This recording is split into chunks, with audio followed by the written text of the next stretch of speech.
মেয়েরে দেখতে গেছে। দেখতে যাওয়ার পর ছেলের পক্ষের মেয়েরাই গেছে দেখতে, তো মেয়েরা তো দেখলে কোনো সমস্যা নেই। জানায় আসছে আগামী অমুক তারিখে ছেলের বাপ আসবে। বাবা ছেলের হুবু স্ত্রীকে দেখতে যাওয়া বাবার জন্য হারাম। বাবার জন্য কি হারাম? তো যাই হোক, বাপে দেখে আসছে, হারাম কাজ করছে। এখন কনের পক্ষ ছেলে পক্ষকে ফোন দেয়, তো আপনারা কবে জানাবেন সিদ্ধান্ত ফাইনাল? ছেলে পক্ষ বলে ছেলের একজন দুলাভাই আমেরিকা থাকে, এই দুলাভাই মেয়ের ছবি দেখার পর সিদ্ধান্ত দিবে হ্যাঁ নাকি না। কারণ বিয়েটা দুলাভাই করবে, এই জন্য ছেলের দুলাভাই মেয়েকে দেখবে, দেখার পর বলবে এই মেয়ে কি হ্যাঁ নাকি না। কারণ বিয়েটা দুলাভাই করবে, তো এই জন্য সিদ্ধান্তটা দিবে। নির্লজ্জ আর বেহায়া অশ্লীলতা এমন ভাবে ছড়িয়ে দেয়, এগুলা হলো যার সন্তান তৈরি করার একটা নীল নকশা। বিয়ে কে করবে? আপনি করবেন, তো দুলাভাই কেন দেখবে? তাও আবার কি সিদ্ধান্ত দিবে হ্যাঁ নাকি না।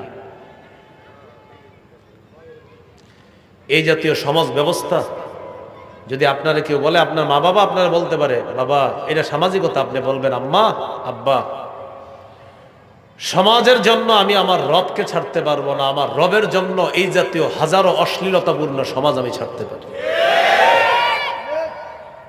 না, আমার রবকে আমি ছাড়তে পারবো না। বলতে পারবেন না? আল্লাহ তৌফিক দান করেন। তো যাই হোক, আমরা মূল আলোচনায় থাকি। আমাদের আলোচনা জিহাদ চলে গেছে বিয়েতে। তো তিন ব্যক্তিকে সাহায্য করা আল্লাহ নিজের উপর অবধারিত করে নেয়। এর মধ্যে একজন মুজাহিদ, আর একজন হলো গোলাম, আর একজন হলো ওই যে বিবাহ যে করে। এই হলো আপনার মুজাহিদের ফজিলত। এখন বলেন জিহাদের সংকল্প সবার আছে তো? তাহলে আমরা অপেক্ষায় আছি। আল্লাহ আপনি যদি কখনো জিহাদের সুযোগ তৈরি করে দেন, আমরা সবার আগে যাব ইনশাআল্লাহ। যদি নিয়ত না থাকে কি সমস্যা হবে? সহিহ মুসলিমের বর্ণনা 1910 নম্বর হাদিস, 1910। قال رسول الله صلى الله عليه وسلم من مات ولم يغزو ولم يحدث به نفسه مات على شعبة من النفاق। নবীজি বলেন, কেউ যদি আল্লাহর রাস্তায় জিহাদ না করে মারা যায়, অথবা জিহাদের নিয়ত না করে মারা যায়, এই ব্যক্তি মুনাফিকি মৃত্যুবরণ করলো বলি নাউজুবিল্লাহ। এই মুসলমান মনে রাখবেন, নবীজি বলতেছেন কেউ যদি জিহাদ না করে মারা যায়, অথবা জিহাদের সংকল্প অন্তরে না রেখে মারা যায়, এই ব্যক্তি মুনাফিকি মৃত্যুবরণ করবে নাউজুবিল্লাহ। তাহলে গেল জিহাদের ময়দান, গেল জিহাদের কথা। এবার তিরমিজির একটা হাদিস শুনি, 1656 নম্বর হাদিস। قال رسول الله صلى الله عليه وسلم لا يكلم أحد في سبيل الله والله أعلم بمن يكلم في سبيله إلا جاء يوم القيامة واللون لون الدم والريح ريح المسك। নবীজি বলেন, কোন ব্যক্তি যদি জিহাদের ময়দানে গিয়ে আঘাতপ্রাপ্ত হয়, কে আঘাতপ্রাপ্ত হবে বিষয়টা জানেন একমাত্র আল্লাহ। কেউ যদি জিহাদের ময়দানে গিয়ে আঘাতপ্রাপ্ত হয়, এই শুধুমাত্র আঘাতপ্রাপ্ত হওয়ার কারণে কিয়ামতের ময়দানে এমন অবস্থায় উঠবে, তার শরীরের রংটা হবে, আঘাতের জায়গার রং হবে রক্তের কালারের রং। ওর রিহু রিহুল মিসকি, তার শরীর থেকে মেশক আম্বরের ঘ্রাণ বের হবে। তাহলে গেল জিহাদের ময়দান, গেল জিহাদ, জিহাদে গিয়ে আঘাতপ্রাপ্ত হওয়া। এবার রয়ে গেছে গুরুত্বপূর্ণ কথাটা, শহীদ হওয়া। সুবহানাল্লাহ পড়েন। জিহাদের ময়দান, জিহাদ, জিহাদের ময়দানে আঘাতপ্রাপ্ত হওয়া। এবার আমরা জানবো শহীদ হওয়া। এবার বলেন শহীদ হওয়ার নিয়ত আছে না? 16 ঘর, 16 ঘর থেকে কেউ নিয়ত করছেন, আল্লাহ আপনি যদি কখনো শহীদ হওয়ার একটা সুযোগ করে দেন, তো আল্লাহ আমি শহীদ হব। এবং বাস্তবিক আপনি মন থেকে নিয়তটা করছেন, যদি করে ফেলতে পারেন কি হবে? রাসূল সাল্লাল্লাহু আলাইহি সাল্লাম বলেন, মুসলিমের বর্ণনা 1909 নম্বর হাদিস, 1909 নম্বর হাদিস। মাদ্রাসা পাঠ্যপুস্তক অনুসারে মোট হাদিস সংখ্যা হবে 3033টা। قال رسول الله صلى الله عليه وسلم من سأل الله الشهادة بصدق بلغه الله منازل الشهداء وإن مات على فراشه কোন ব্যক্তি যদি দিল থেকে শহীদ হওয়ার নিয়ত করে, আল্লাহ তুমি যদি আমাকে শহীদ হওয়ার সুযোগ করে দাও, আমি শহীদ হব। 16 ঘর থেকে আপনি নিয়ত করেছেন, আল্লাহ আমি এই মুন্সিগঞ্জ 16 ঘর এলাকার একজন মানুষ, মাবুদ আমারে কেউ চিনে না, তবে আল্লাহ আমাদের বাংলাদেশের মুখ্য মুফতি সাহেবরা কখনো যদি জিহাদের ফতুয়া দেয়, আল্লাহ আমি জিহাদের ময়দানে গিয়ে সবার আগে শহীদ হব মাবুদ। এই জাতীয় সুন্দর নিয়ত যদি আপনার থাকে, নবী বলেন এই ব্যক্তি যদি তার ঘরের বিছানার মধ্যেও মারা যায়, আল্লাহ তাআলা তাকে শহীদদের মর্যাদায় পৌঁছায় দিবে। ঘরের বিছানা মারা গেল, শহীদদের মর্যাদা, তাহলে হলো শহীদ। বলেন কি? তো শহীদ নিয়ে কিছু জানা দরকার আছে না নাই? বলেন। সূরা আলী ইমরান 169 নম্বর আয়াত। কোন সূরা? কত নম্বর আয়াত? আচ্ছা, মন দিয়ে শোনেন। আবু দাউদের হাদিস 2520 নম্বর হাদিস, 2520। এই হাদিসটা হলো সূরা আলী ইমরানের 169 নম্বর আয়াত নাজিলের প্রেক্ষাপট। কোন হাদিসটা? আবু দাউদের 2520 নম্বর হাদিস। মুফাসসিরিনে কেরাম বলেন, বদরের যুদ্ধে যারা শহীদ হয়েছে, আর কারো কারো অভিমত হলো উহুদের যুদ্ধে যারা শহীদ হয়েছে। আব্দুল্লাহ ইবনে আব্বাস রাদিয়াল্লাহু তাআলা আনহুমার বর্ণনা, তিনি বলেন রাসূলুল্লাহ সাল্লাল্লাহু আলাইহি সাল্লাম বলেছেন, লাম্মা উসিবা ইখওয়ানুকুম বিউহুদ, উহুদের যুদ্ধে তোমাদের যে ভাইয়েরা শহীদ হয়েছে, জাআলাল্লাহু আরওয়াহাকুম ফি জাওফি তায়রিন খুদরিন, আল্লাহ তাআলা তাদের আত্মাগুলা সবুজ পাখির পেটে ঢুকায় দিয়েছে। তারিদু আনহারাল জান্নাতি ওয়া তাকুলু মিন সিমারিহা ওয়া তা'ওয়ি ইলা কানাদিলা মিন যাহাবিন মুআল্লাকাতিন ফি জিল্লিল আরশ।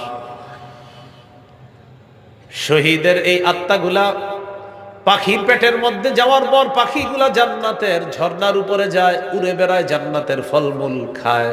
সুবহানাল্লাহ। আরশের নিচে স্বর্ণ দ্বারা তৈরি করা ফানুস আছে, ফানুস, এই ফানুসের উপর গিয়ে পাখিগুলা বসে। সুবহানাল্লাহ।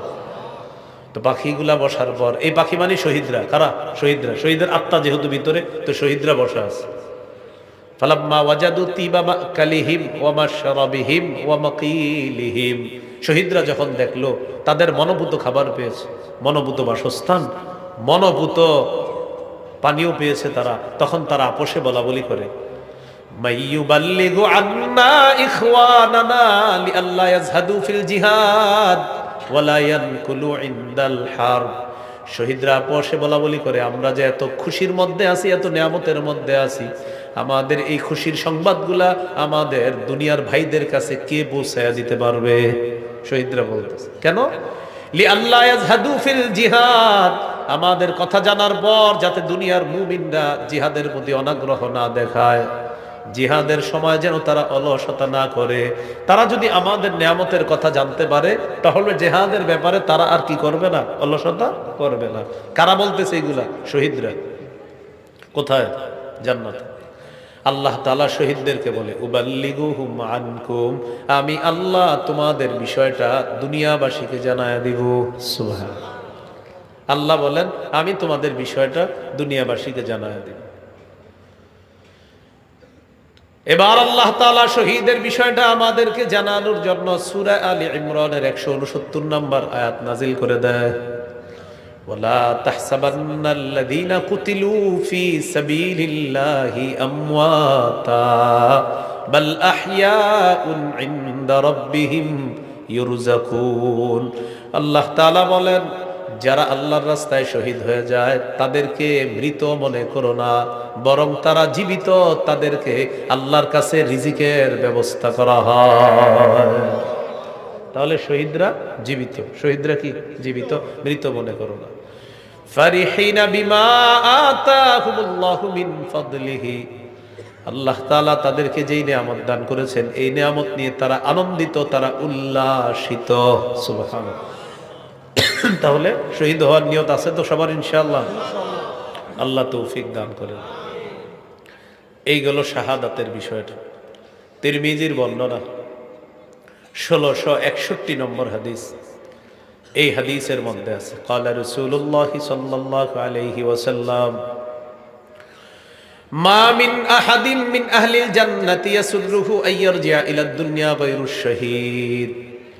নবীজি বলেন জান্নাতের কেউ দুনিয়াতে আসতে চাইবে না শহীদ ছাড়া, শহীদ আবার দুনিয়াতে আসতে চাইবে।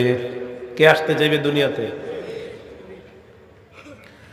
শহীদ কেন আসতে চাইবে? ফাইন্নাহু ইউহিব্বু আন ইয়ারজিআ ইলা দুনিয়া, শহীদ দুনিয়ার মধ্যে আসতে চাইবে।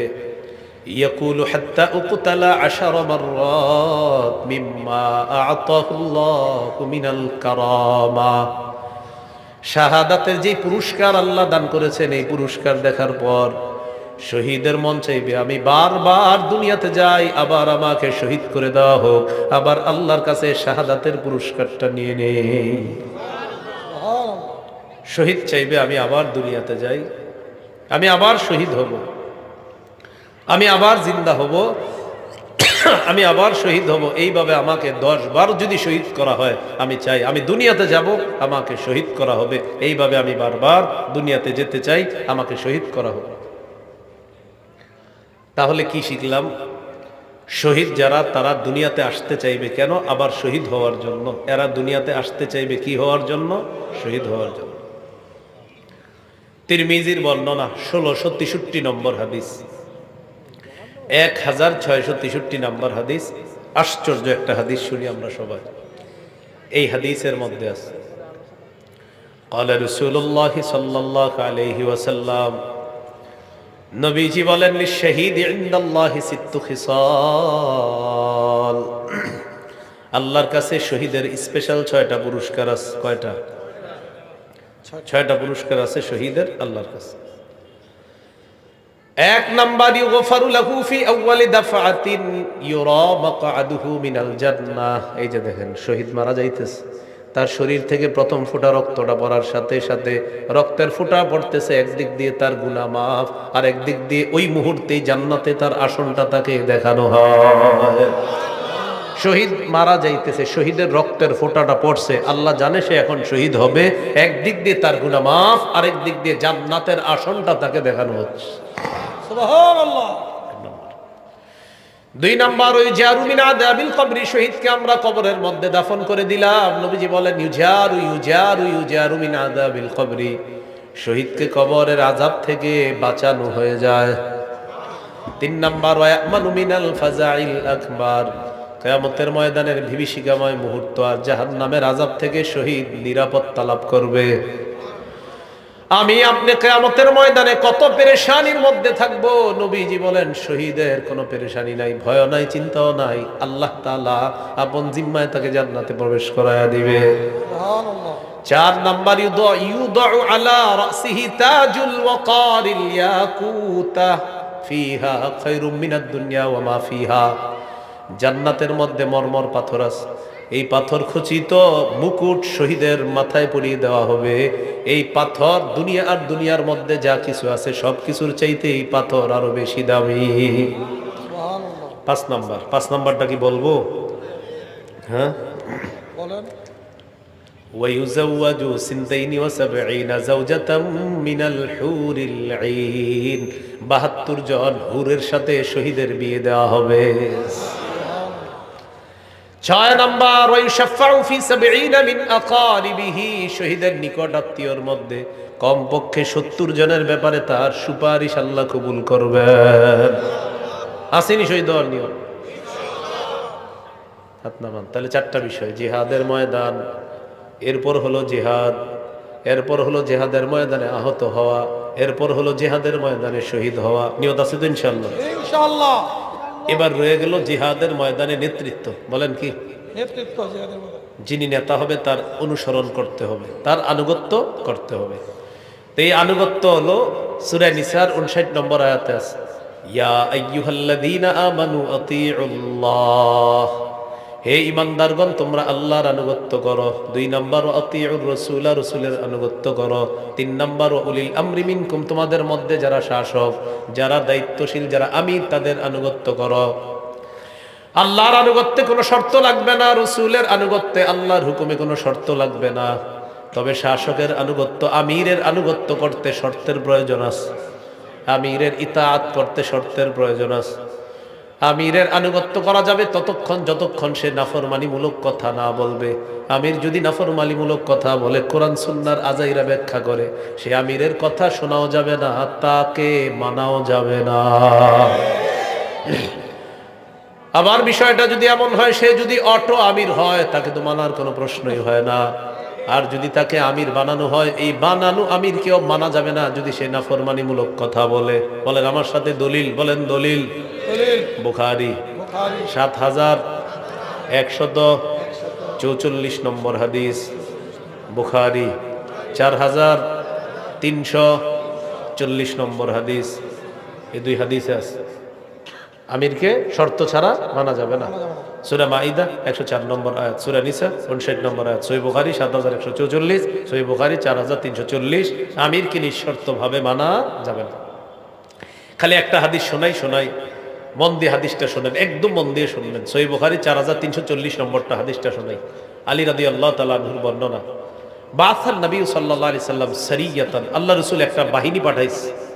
ওয়াস্তামালা আলাইহিম রাজুলাম মিনাল আনসার, একজন আমির বানায়া দিস। ওয়া আমারাহুম আইয়ুতিউহু, আমিরকে বলে দিয়েছে বাহিনীকে যে তোমরা সবাই আমিরের কথা শুনবা, মানবা। আবার বলছি, বাহিনী প্রেরণ করলেন, আমির বানায়া দিলেন, আর বলে দিলেন আমিরের কথা শুনবা, মানবা। ফাগাদিবা, আমির সাহেব রাগ হয়ে গেছে। রাগ হওয়ার পর সেনাবাহিনীকে বলতেছে, আলাইসা কাদ আমারাকুম রাসূলুল্লাহ সাল্লাল্লাহু আলাইহি সাল্লাম আন তুতিউনি, আচ্ছা নবী কি বলে নাই তোমরা আমার আনুগত্য করবা? তো সবাই বলতেছে হ্যাঁ নবী তো বলছে। তো যেহেতু নবীজি বলছে, এখন আমি যা যা বলবো সব শুনবা। কয় জি বলেন। তো এইবার বলতেছে আমির সাহেব, ইজমাউলি হাতবা, লাকড়ি সংগ্রহ করো। ফাজামাউ, তারা লাকড়ি সংগ্রহ করছে। মন দিয়ে বুঝতেছেন তো প্রিয় ভাইয়েরা? লাকড়ি সংগ্রহ করার পর আমির সাহেব বললেন, আউকিদুহা নার, আগুন লাগায় দাও। ফাউকাদুহা নার, আগুন লাগায় দিস। এবার আমির সাহেব বললেন, উদখুলুহা, তোমরা সবাই আগুনে ঝাঁপ দাও। ভাই মাইকটা গুনগুন করতেছে না, গুরুত্বপূর্ণ আলোচনা। না না, মাইক ঠিক আছে, এমনি হঠাৎ আর কি সমস্যা হয়েছে, গুনগুন করতেছে। আজান হইতেছে কিন্তু গুনগুন করবো, মাইক তো আর গুনগুন করবো না। আজানের এই জায়গার যে আজানটা হবে ওটার জবাব দিবেন আপনারা। হ্যাঁ, এখানে যে আজানটা হবে ওটার জবাব দিলে হয়ে যাবে। তো আমির সাহেব বললেন তোমরা লাকড়ি সংগ্রহ করো। তো লাকড়ি সংগ্রহ করলো। এবার বললেন আগুন জ্বালাও, আগুন জ্বালাইস। এবার আমির সাহেব বললেন সবাই আগুনে ঝাঁপ দাও। সবাই কোথাও ঝাঁপ দাও আগুনে। ফাহাম্মু, সাহাবীরা রেডি হয়ে গেছে আগুনে ঝাঁপ দিতে। চিন্তা করেন, কারণ আমিরের কথা মানতে হবে, তাই আগুনে ঝাঁপ দেওয়ার জন্য তৈরি। তো আগুনে ঝাঁপ দেওয়ার আগে এক সাহাবী আরেক সাহাবীরে বলে, এই আসলে ঝাঁপ দিমু? একজন আরেকজন, ফাজাআলা ইউমসিকু বাদুহুম বাদা, একজন আরেকজন এইভাবে খোঁচায়, এই আসলে ঝাঁপ দিমু, এই আসলে ঝাঁপ দিমু, এরকম আরেকজন আরেকজনে বলে। কেন? ফারাদনা মিনান নার ইলা রাসূলিল্লাহ, আরে আগুন থেকে বাঁচার জন্য নবীর কাছে আসছে, সেই নবী আগুনে ঝাঁপ দিতে বলবে, এটা আমাদের বিশ্বাস হয় না। এই করতে করতে হাত্তা খামাদাতিন নার, আগুন নিভে গেছে। সুবহানাল্লাহ। সাকানা গদবহু, আমির সাহেবের রাগও ঠান্ডা হয়ে গেছে। আলহামদুলিল্লাহ বলে। শুধু আমাদের হযরত জিটটা নয়, 10 বছরেও ঠান্ডা হইল না। তো এখন আমির সাহেবের রাগ ঠান্ডা, আগুনও নিভে গেছে। আগুন নিভে যাওয়ার পর ঘটনাটা নবীজির কাছে গেছে। যাওয়ার পরে রাসূল সাল্লাল্লাহু আলাইহি সাল্লাম বললেন, সর্বনাশ, তারা যদি আমিরের কথা শুই না আগুনে ঝাঁপ দিত, মা খারাজু মিনহা ইলা ইয়াউমিল কিয়ামা, কিয়ামত পর্যন্ত আগুনই থাকতো, আর বের হতে পারতো না। নবীজি বললেন, ইন্নামাত তাআতু ফিল মারুফ, আমিরের কথা শুধু ন্যায়সঙ্গত কথা শুনবা। আমির কোনো নাফরমানিমূলক কথা বললে তার কথা শোনাও যাবে না, তার কথা মানাও যাবে না। সারা দুনিয়ার উলামায়ে কেরাম যদি কারো কোনো ভুল ধরিয়ে দেয়, এই ভুলটাকে ভুলই মানতে হবে, এবং এটা মানার পরে আপনাদেরকে সেই জাতীয় ভুল থেকে বেঁচে থাকতে হবে। যদি না বাঁচেন, নিঃসন্দেহে এটা গুমরাহির পথ। এই জন্য মনে রাখবেন। তাহলে 5টা জিনিস শিখলাম, বলেন আমার সাথে। জিহাদের ময়দান, জিহাদ, জিহাদে আঘাতপ্রাপ্ত হওয়া, জিহাদে শহীদ হওয়া, জিহাদের আমিরকে মেনে নেওয়া, মানে যিনি নেতা হবে তাকে মানা, যিনি নেতৃত্ব দিবে তাকে কি করা? মেনে নেওয়া। পরীক্ষা হয়ে যাক, ক্রেতা কে? বিক্রেতা। দ্রব্য, মূল্য, বাজার, জিহাদের ময়দান। মাশাআল্লাহ। আবার ক্রেতা, বিক্রেতা, দ্রব্য, মূল্য, বাজার। মনে থাকবেন ইনশাআল্লাহ। আল্লাহ তৌফিক দান করেন।